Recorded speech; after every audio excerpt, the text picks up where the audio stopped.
Hello back again on the Top Recap channel. This time I will tell a movie entitled The Protege. Let's get straight into the storyline. The movie opens in Vietnam in 1991, where an assassin named Moody quietly enters a building and finds several dead bodies scattered on the floor. Startled and confused, Moody quickly collects the money, but is suddenly alerted by a strange noise coming from a nearby closet. He cautiously opens it and discovers a young girl, covered in blood and aiming a gun at him. She reveals that she had been kidnapped and that she was the one who killed them. Moody disarms the girl and, moved by her situation, decides to take her with him. 30 years later, in Bucharest, a gangster named Valley is kidnapped and held for ransom. He is given the opportunity to call the mafia boss, begging him to pay the kidnappers $3 million. A few moments later, one of the kidnappers, Anna, who turns out to be the girl from the beginning of the movie, rendezvous with the mafia gang and is taken directly to meet the mafia boss, Don Prava. The boss comes out of the pool and presents Anna with the money she requested, but he threatens her with retaliation. However, she is not afraid at all, saying that she didn't come for the money, but for him. Anna then stabs the mafia boss in the neck and eliminates 2 of his henchmen. She escapes the mansion, passing 2 fully armed guards effortlessly. As she walks away, the guards are assassinated by a sniper called Dynamite. Afterward, she picks up Moody and drives away safely, leaving Valley alone by the road. It turns out they were paid by someone to kill the mafia boss, and Moody is a bit disappointed that Anna didn't take the money from him earlier. Done. Anna then returns to London, where she continues living her life as a normal adult woman, despite being an assassin. That evening, she drives to Moody's mansion to celebrate his 70th birthday. Anna and the housekeeper surprise Moody, but he instead chooses to play with his new drone. What a wonderful toy! Make your wish.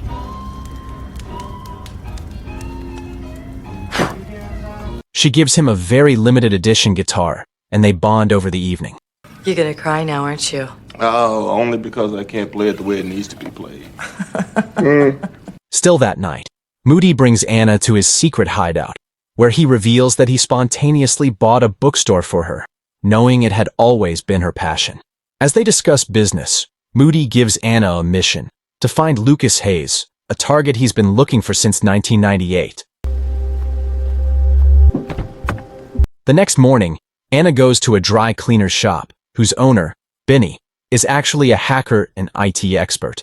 She asks him to find any information related to Moody's target.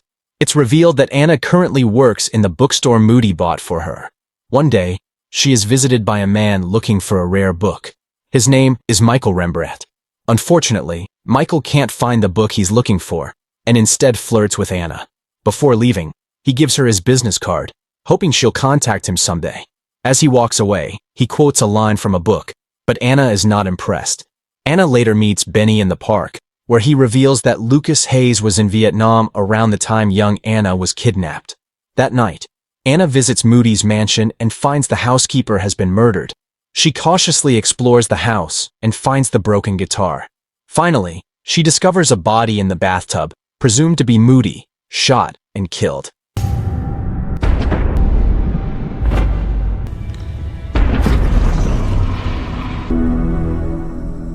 Before leaving, Anna finds Moody's USB hidden in the drone. She immediately heads to Benny's dry cleaner shop, only to find he has been killed as well. Anna drives to the bookstore, preparing to flee the city, but suddenly, several assassins shoot at her through the windows.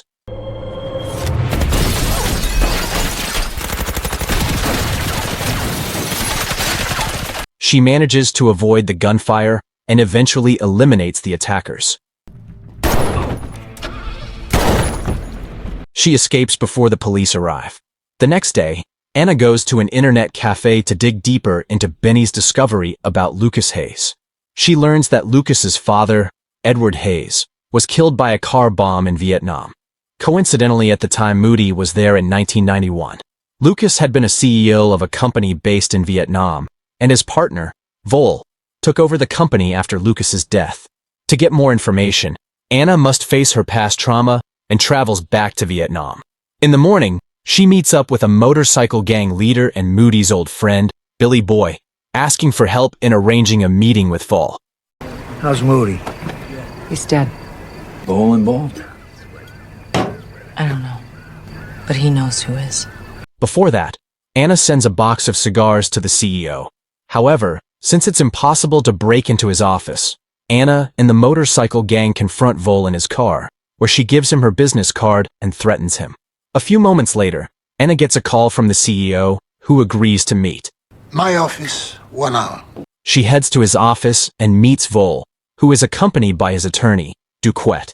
Anna urges Vol to tell her everything he knows about Edward and Lucas, since she believes Lucas was the one who assassinated Moody and the housekeeper. Before Vol can answer, Duquette suddenly stands up and shoots the CEO in the head. Anna is cornered but still manages to slash Duquette's face with a knife she had hidden in the cigar box. She then shoots the guards. Anna climbs into the ventilation system and escapes while Duquette and his men fire at the ceiling.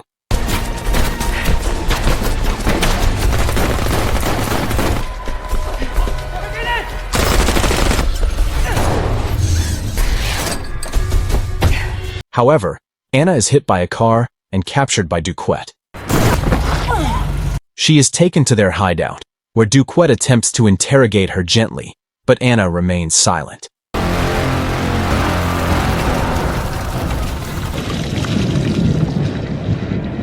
She is tortured and held captive until Michael appears, trying to calm her down. He reveals that he and Duquette work for the same boss and offers to help her, but Anna doesn't respond. Duquette tells Michael that killing Vol was necessary, as he was a direct connection to their boss. The old man is desperate to know what she knows. Wonder how it'd feel if his boy one day ends up killing her before he finds out.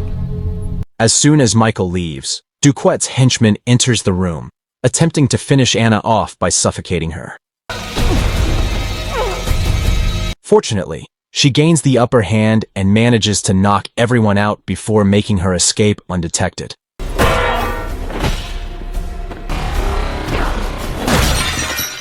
Anna goes to Billy's place and stays there for the night. She still believes that Lucas is the perpetrator and asks Billy for help in tracking him down. The next day, Anna goes to a hospital where Lucas was admitted, only to find out that he is physically disabled, making it impossible for him to have killed Moody and the others. Michael, who learns about her escape, calls Anna and asks her to go on a date with him. Tomorrow night, 8 o'clock. I mean, you can say it, but I won't be there. I'll give you a time and place. It is then revealed that Michael has actually been working under Edward all this time, who is still alive and well. Edward urges Michael to finish the business with Anna before Sunday, the day of the charity gala dinner. At the restaurant, while both of them are pointing guns at each other under the table, Michael warns Anna to withdraw her pursuit of Moody's killer. But she insists, as it's a personal matter to her. After the dinner date, Michael is confronted by several local thugs hired by Duquette.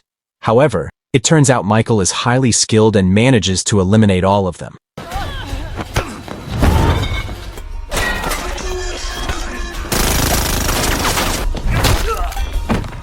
Meanwhile, Anna arrives at Duquette's place and tortures him. Michael immediately heads to Duquette's residence to confront him. Upon arrival, he finds Duquette's dead body hanging and receives a call from Anna. She attempts to kill him too, but he dodges the shot and runs away. They engage in a fight, but end up having sexual intercourse on Duquette's bed. Make up your mind. Kill me or fuck me. I could put 2 in the back of your head and go make a sandwich. Before she leaves, Michael still warns her that she's not going to make it, but she doesn't care. On her way out, Anna is shot by one of the thugs, but suddenly a mysterious man shows up and rescues her. It turns out the man is Moody, who is somehow still alive, and he takes Anna away. He treats her wound while explaining how he managed to survive the assassination attempt. Moody tells her he had to fake his death by using the hitman's body as a decoy, making the authorities believe it was his corpse in the bathtub. The next morning, they reunite with Billy Boy, who shows them a detailed layout of the island where the charity gala dinner will be held. He includes security information and the location of an emergency bunker meant for Edward.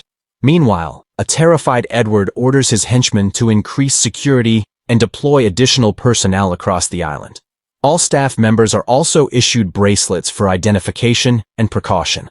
Night falls, and all invited guests arrive. One of Edward's men is confident that nothing will happen and underestimates Anna, but Michael stays cautious and warns him not to be so sure. Anna infiltrates the gala in disguise as a waitress. On the other side, Michael, ever focused, manages to spot her. She's the only one not wearing a bracelet, and waits for her move. As Edward gives his speech, Anna attempts to assassinate him, but she misses the shot as Michael thwarts her attempt. Michael chases Anna through the venue. Everything she touches leaves a trail of blood. Meanwhile, Moody successfully breaks into the emergency bunker after acquiring the door passcode using his drone. Moody. It's revealed that Edward had hired Moody years ago to fake his death. Now Moody is back to finish the job. Edward confesses that he staged his own death to protect his son Lucas from the consequences of his crimes and misdeeds. But Moody no longer respects the man, calling him an evil creature. Evil is a completely different creature, Mr. Hayes. At the end of the conversation, Moody presents Edward with a time bomb for attempting to have him killed years earlier. Just as Michael corners the dying Anna, Moody detonates the bomb, blowing up the entire bunker, killing both himself and Edward in the process. Anna uses the explosion as an opportunity to escape the island.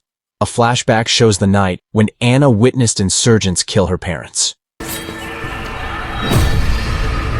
They brought her to a building, the same one seen at the beginning of the movie. When one of the insurgents briefly left her alone in the room, Anna grabbed the gun from the table and reassembled it. She then killed everyone in the room, just before Moody discovered her.